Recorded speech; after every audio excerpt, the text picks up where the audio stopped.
Well, I'm super excited about this brand new series, Brave. And as I was thinking about, where do we begin this journey together? I thought this would be, the best place.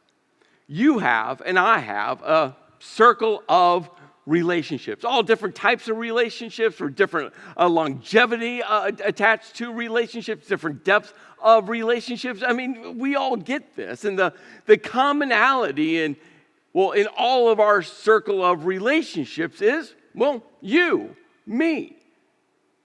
I mean, some of us have the same relationships in our individual circle of relationships, but here's the thing, those relationships are all different. Why? Because you're different and I'm different. My perspective is different than your perspective. The length of a relationship that I have with some of the same people that you have, it's just all different, and we all get that. And within your circle relationship, my circle relationship, we have different types of relationships. For instance, on the very outer circle, we have strangers. It's that person where you walk in, you get your cup of coffee, they hand it to you, they smile, you say thank you, and you walk out. And you know nothing about them, but yet, they handed you coffee. Or that person who serves you your chicken wings, and you ask when they say, can I get you anything else? You're like, yeah, could I have some more ranch? And a few moments later, they deliver you ranch, but you don't know anything about them. You don't know their name. You don't know their birthday. You don't know what football team they root for, right? They're a stranger. The next circle is acquaintances. And, strangers sometimes can become acquaintances. It's that barista that keeps handing you that cup of coffee day after day after day, and all of a sudden you get to know their name, and you get to know when their birthday is, and you get to know who they root for football, right? You start to get to know them, but they're still, they're not strangers anymore, but they're acquaintances. And sometimes those acquaintances become friends. But not all friends are the same, aren't they? We're going to get into that more here in a moment, but we know there's a pretty wide kind of space for friends. And next to friends is, family. Some family, we don't get to choose. Other family, we do get to choose. Just this last weekend, my oldest daughter, Kiera, she got married. And I remember back in January when Garrett, her now husband, sat down with me over a meal to ask me if he could marry my daughter. It was an amazing conversation, life-giving conversation. But in that conversation, I shared with Garrett a couple really specific insights. One of them was this: hey, Garrett, up to this point, you're just boyfriend. And I was this specific. I said, I've invested nothing into you relationally because you're a boyfriend. And that might sound cold. That might sound cold-hearted. I'm just telling you. Boyfriends come and go. And as a dad dating my daughter, I'd rather boyfriends go. And I told him, I just haven't invested in you. But the moment you ask my daughter to marry you and become engaged, all of a sudden, the relationship is going to shift. And I told him, you're going to shift into what I call the land of if. If you marry her. And in the land of if, our relationship is going to shift. It's going to change. I'm going to start to commit a little bit more. You're going to be brought into more and more family discussions. But Gary, you got to know, the moment you actually marry her, that's when you become family and everything changes. We had a good laugh about that, and over the last few months, we've had some good laughs about it. And then the night that they got married, almost everyone had left. And Garrett comes walking up to me to give me a big hug, and he gives me a big hug, and he said this to me. He goes, now I'm out of the land of if. And I looked at him and said, yeah, you're now family. The relationship completely changed. And here's what we all understand. In our circle of relationships, there's countless different dynamics. Closeness. Relationships that have spanned countless years, and relationships that are just beginning. Relationships that are moving across the different circles. Now, one of the things I just want to highlight, and it's really important because I think it's something we all know intellectually, we all know emotionally, but it's easy to overlook. Take the friendship circle. We have relationships moving in and out of that circle all the time. We have acquaintances that start there, but all of a sudden they start to kind of move into the friendship circle. I mean, if your kids play sports or you're involved with your kids' school activities, it's really easy to start meeting a bunch of people, and quickly you have a bunch of acquaintances, and all of a sudden, over the course of time, as your son, your daughter, they're involved more and more, and you're showing up more and more. All of a sudden, some of those acquaintances start to move into the friendship circle. You have people who are in the friendship circle that have moved away, and yeah, they're friends, but they're on the very edge, and you don't talk to them ever. They're going to, drift into the acquaintance circle. You have friends that are closer to you than other family members. Growing up, we had a family right down the road from us. Their last name were the Smileys. They had 3 daughters all around my age, my sister's age, and they were basically family. Jim passed away this past July, and it was like losing another dad. Friends that were, closer than some family members. And that's why we got to focus a little bit more on family. Because I think this is the most complicated one. Remember again, there's family we get to choose and family we don't. Parents that we get stuck with, right? And sometimes that's good and sometimes that's not. Sometimes that's extremely complicated. Sometimes it's life-giving. There's family members that should be in the inner circle, but in all reality, they're acquaintances or even strangers. Family members that you want to pull closer, and family members that you have intentionally shoved as far away as possible, but yet, if they're family, emotionally, and mentally, we want them on the inner circle, even though some of them don't deserve it. For you, you know the dynamics connected to all of your relationships. And remember, the closer the relationship to you, right, the more life-giving it can be and the more painful. So in this series, Brave, we're going to focus in on how can we be brave when it comes to the relationships in our life. Now, so many times we think about this word brave and we think about, strong and powerful top-down leadership, right? Powering up anger, right? I will conquer you type of bravery. But that's not the working definition we are following. In fact, this is the definition of brave. Having or showing courage, which is the mental or moral strength to face danger, fear, or difficulty. Having or showing.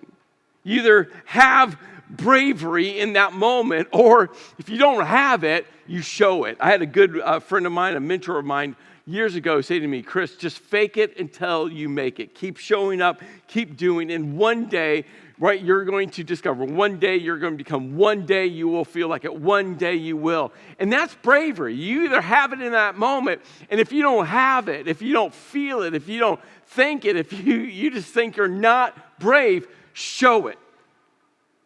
Have it or show it. Courage, which is the mental or moral strength. I think you could quickly remove moral and put in there spiritual. But notice it doesn't say emotional strength. I say over and over again, just because you feel it doesn't mean it's real. Our feelings lie to us. Our feelings deceive us. Our feelings lead us down a destructive path all the time. So many times, we as human beings make so many feeling-based decisions that lead us to more hurt, to more pain. And that's why our mental decisions and our moral, or better yet, spiritual That's why the question, what does love look like, should be guiding all of this. To face. The most of the time when there's relational friction, relational tension, a relational divide, we want to run from it. We want to look over it. We want to ignore it. I mean, there's so many things we do. But it takes bravery, it takes courage to face it because, well, it just won't go away by itself. To face danger, fear, or difficulty. Now, I want to highlight danger for a moment. I mean, if you're in a relational dangerous situation, I just want you to say, I want you to hear me say, you got to get to safety. When I say face a dangerous relational situation, what I mean is you got to call a trusted friend. You got to get help to help you out of a dangerous situation. And if you find yourself there, make a phone call, walk up to someone today, and get someone walking with you to help you, to protect you, to get you to safety. To face fear or difficulty, sometimes that means you standing up and facing that person. So across this series, we're going to be looking at different, fear-based, difficult-based relational situations that you're going to have courage. You're going to have to be brave. Again, to bring healing to fractured, divided relationships.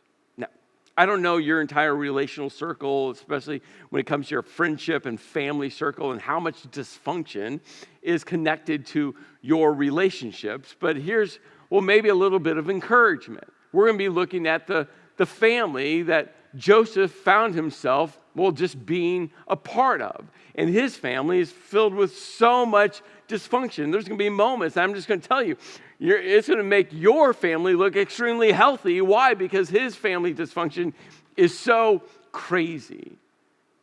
And we're going to pull some lessons, highlight some lessons of, from his storyline, his family, his relationships.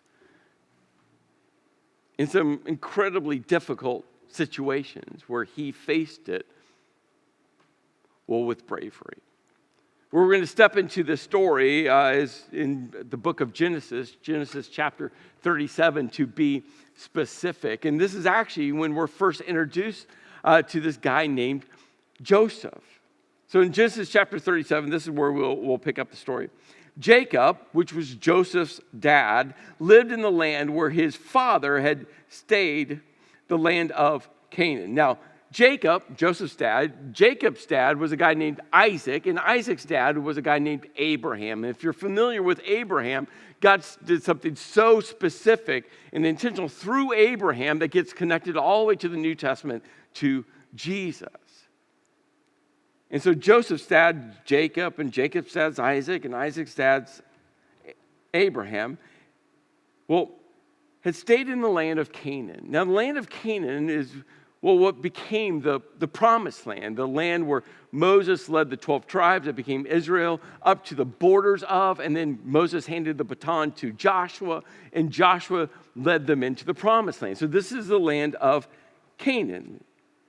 And then we're told that Joseph, a young man of 17. He was just a teenager. And again, this is the first time we're introduced to Joseph. He's a young man. He's a teenager. He's 17. Was tending the flocks with his brothers. Up to this point, it seems like a pretty just normal family moment. But I've already told you, I let you in on the secret. This is an extremely dysfunctional, unhealthy family. And that's going to be revealed immediately. He's with his brothers, and we're told that they were the sons of Bilhah and the sons of Zilpah, his father's wives. Now that's plural right there. But you see, Jacob just didn't have those two wives. He had two others, Rachel and Leah. Leah being the older sister, Rachel being the younger sister, and that's a whole nother dysfunctional mess because father-in-law forced Jacob to marry Leah first, even though he loved Rachel more. Think about that. in family dynamics. And Joseph was a son of Rachel, Jacob's, number one love. But at this point, Rachel had already passed away by giving birth to the youngest boy, Benjamin. And so we have 4 different wives, sons by all 4 different wives. And Joseph being the only surviving son to Jacob's most favorite, most beloved, most loved wife, Rachel. And we're told that Joseph brought their father, Jacob, a bad report. Basically, he tattletaled on his older brothers. Now, Israel. Now, who's Israel? Well, Israel is just another name for Jacob. In fact, if you go back a few chapters in Genesis, there's a whole story where Jacob wrestles with God all night long. And when the sun came out the next morning, God changed his name from Jacob. Jacob means the deceiver, the supplanter. And that gets tied back to the story about Jacob and Esau. And God changes his name from Jacob to Israel. And the best kind of a working definition of the name Israel means, one who wrestles or one who struggles with God. And so in this story, the author is going to take us back and forth using both of these names, Jacob and Israel. Now Israel, Jacob, loved Joseph more than any of his other sons. Let me ask a question. How healthy is that? I told you it's going to get really dysfunctional really fast. It's going to get really messy really fast. How healthy is that? And don't you think everyone knew the fact that Jacob, Israel, loved Joseph more than any other son? What type of family dynamics did that create? Because he had been born to him in his old age. Now, Jacob had sons with all 3 of the other wives. And then finally, Rachel gave birth to Joseph and then gave birth to Benjamin. And like I mentioned a few moments ago, she died in childbirth, giving birth to Benjamin, the youngest of all the boys. And Jacob decided to make an ornate robe for him. A vibrant, colorful robe, and he handed it to Joseph, the one who he loved the most. And when his brothers saw that their father loved him more than any of them, they hated him and could not speak a kind word to him. I think about the intensity of this moment. They all knew that Jacob loved Joseph more, but on this day, they saw it with their eyes. That day when all of a sudden Joseph shows up with his vibrant coat, telling everyone that Dad made it, Dad gave it to me, Dad handed it to me, when they saw it, it's one thing to kind of know it, and we get this in our relationships. We have this sense about it, and we're pretty sure we're right about what's going on relationally. But when we see the text messages, when we see the search history, when we see the relationship, when we see what's really going on, right? When it all comes out into the light, it feels completely different, doesn't it? Because now we know without a doubt. For the brothers, they always knew that Jacob loved Joseph more. But on that day, in that moment, that coat verified for them what they always had discerned.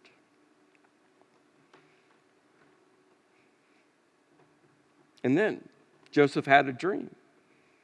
And when he told this dream to his brothers, they hated him all the more. Well, in fact, Joseph had 2 dreams.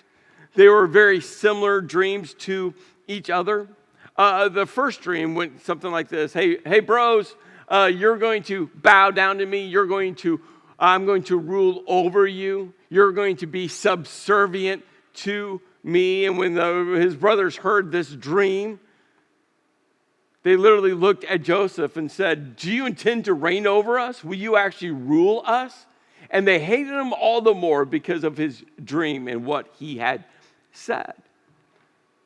Like I mentioned, dream number 2 was very similar. This time he goes to dad and says, hey, dad, you and mom are going to bow down to me also. You're going to be subservient to me. I'm going to rule over you. And first, you could just imagine Jacob, dad, just feeling all of that relational intensity. And then we're told that his brothers were jealous of him, but his father kept the matter in mind. It's almost like Jacob kind of checked his spirit, checked his emotions, kind of just paused a little bit to say, maybe I shouldn't react completely to this situation. A little bit of time goes, and one day, Jacob, dad, comes to Joseph, his favorite, who's still wearing this vibrant, colorful robe, and says, hey, why don't you go see if everything is okay, if all is well with your brothers who are with the flocks, and bring word back to me. So Joseph takes off to find his brothers. But when the brothers saw him in the distance, and before he reached them, I mean, they could see him coming from miles away because of that bright, vibrant coat. They plotted to kill him. That's where we're going to pause this story here in part 1. We'll pick up on it in part 2. But can you see the divide in the family? I mean, it's a massive chasm between dad and the brothers, between the brothers and Joseph, between the 3 remaining wives. Can you see the divide? And here's the thing, in all of our relationships, we have some of those divides, don't we? We have those relationships that have created friction and tension and separation. And the closer those relationships are to us, the more that divide truly hurts and causes pain in our lives. There's a couple things that I just want to highlight in this story of Joseph that maybe you've seen in your own relationships or your own relational circles, and maybe will give you some language, give you some direction on a path to healing. The first insight is this: family secrets are not secret. Everyone in the family knew that Rachel was Jacob's most beloved wife, and everyone knew that Joseph, the firstborn, even though he was second to the youngest, but he was the firstborn to Rachel, that he was Jacob's favorite. Everyone knew that. But the day that he gave him the coat, they saw it. The family secret all of a sudden came out of the shadows. The family secret that everyone kind of talked about in back corners, back hallways, all of a sudden now they saw. And here's what's true for you.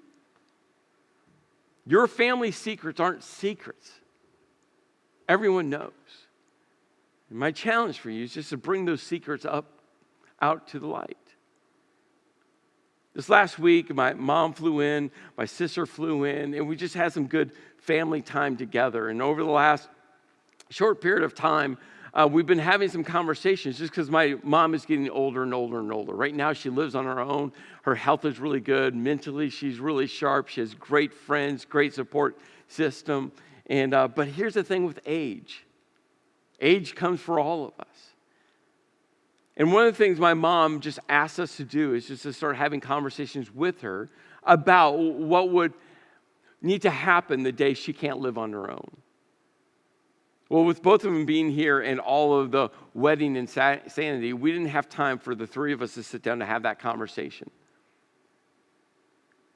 But I had a moment with my sister where I looked at my sister and said, hey, Michelle, you and I are going to have a conversation with Mom about where she's going to live, what this is going to look like one day. We don't have to rush her into it, but we know one day we're going to have to face this reality. And we need to have that conversation as brother and sister, and we need to have this conversation with Mom. What did I do? We're not going to have backroom conversations. I'm not going to have a conversation with Mom and not with my sister, or me with my sister, not with my mom, or my mom with me without my sister. Like we're just, as a family, we just don't do that. We just bring it all up to light. We set it all up on the table and say, hey, let's discuss it. We might not all have the right answers or the same perspective. That's okay. It might get a little frustrating at moments. But here's the thing. We're going to refuse to have conversations in secret. We're going to have conversations together. I shared with my mom, hey, Michelle and I talked. We're committed together. We'll figure this out with you. We don't have the answers, but together, the three of us will. Over this next period of time, we will. What secrets do you just need to bring out into the open? What secrets do you need to say, hey, we got to surface and have the conversations together? And just refuse. This is something you can refuse, not to have secrets within those family friendship relationships. And next insight, I just want to highlight. This gets attached to Joseph. You got to read the room. I mean, Joseph should have looked at his dad when Dad gave him this multicolored coat. He should have read the room and said, hey, Dad, this is so unhealthy. Hey, Dad, thank you. I appreciate the gift, but no, I can't wear it. Hey, Dad, I'm going to put it in a box, and one day I might get it out. But right now, this is going to create so much heartache. But he didn't. He put it on right away to show everyone. Read the room, Joseph. Another thing Joseph did, he had these two dreams. Why did he share them? God gave him an insight of what's to come. Why did he share them? What good could have come out of him? None. In fact, where the story ends, right, they see him coming, and they hated him so much that they were going to plot to kill him. Joseph, read the room. So many times we share things, and there's wisdom to how we share, what we share. Again, remember the first thing, I'm not talking about secrets. But what I'm saying is there's wisdom within our relationships. And sometimes we're like, you know what? How I share something, when I share something, the timing in which I share something, the information, how I position that information in a healthy way, because I understand that, you know what? How I say what I say matters. Got to read the room. Got to read the room. Which leads to another insight. You got to own your own mess. If you've been around TCC any length of time, you have heard me beat this drum tirelessly. You can only own you. I interact with people all the time, and they have spent so much effort blaming everyone else, pointing fingers at everyone else. And I keep bringing people back to, no. But what can you own? What do you have to own? You. Because we can't change anyone else. We can't. We spend so much time trying to change everyone else, pointing fingers at everyone else, blaming everyone else, right? Pointing out everyone else's flaws, their mess. And at the end of the day, we can't change them. All we can do is own our own mess. What mess relationally do you need to own? Own all of it. Your percentage, own 100%. What do you need to own within your family? What mess have you created? I mean, Jacob had to own his own mess. 4 wives, kids with all 4. And Jacob chose one to love more than everyone else. And it created a mess.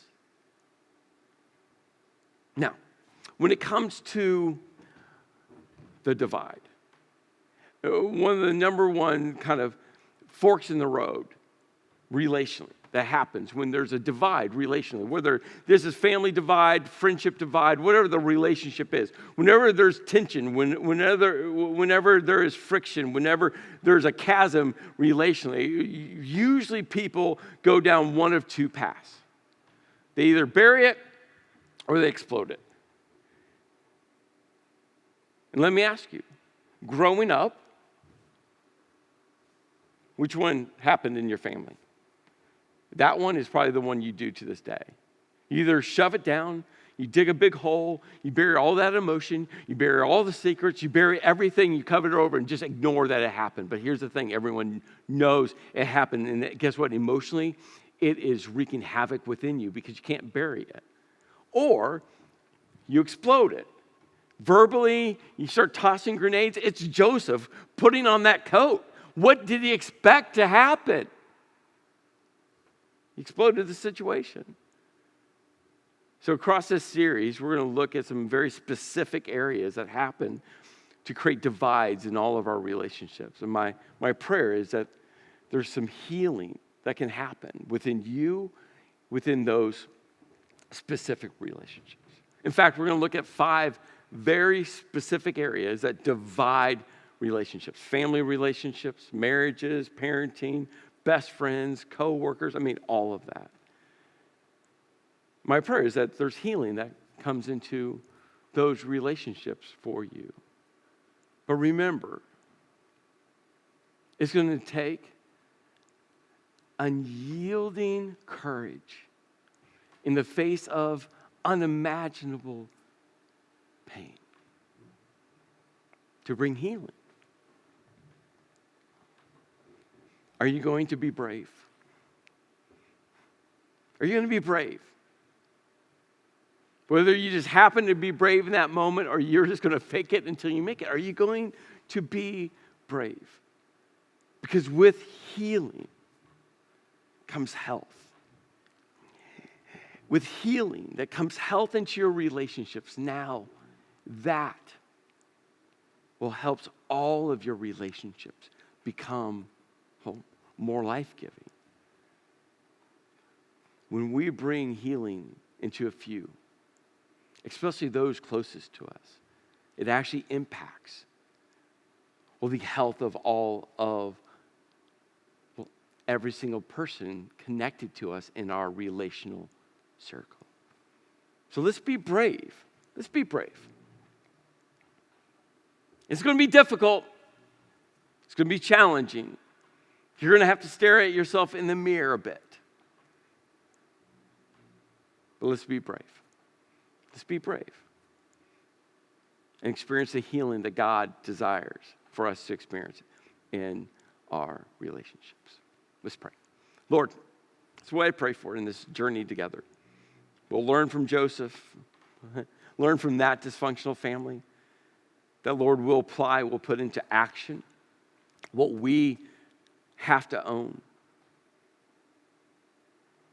so we can experience your grace, your mercy within us, within our relationships. In your name I pray. Amen.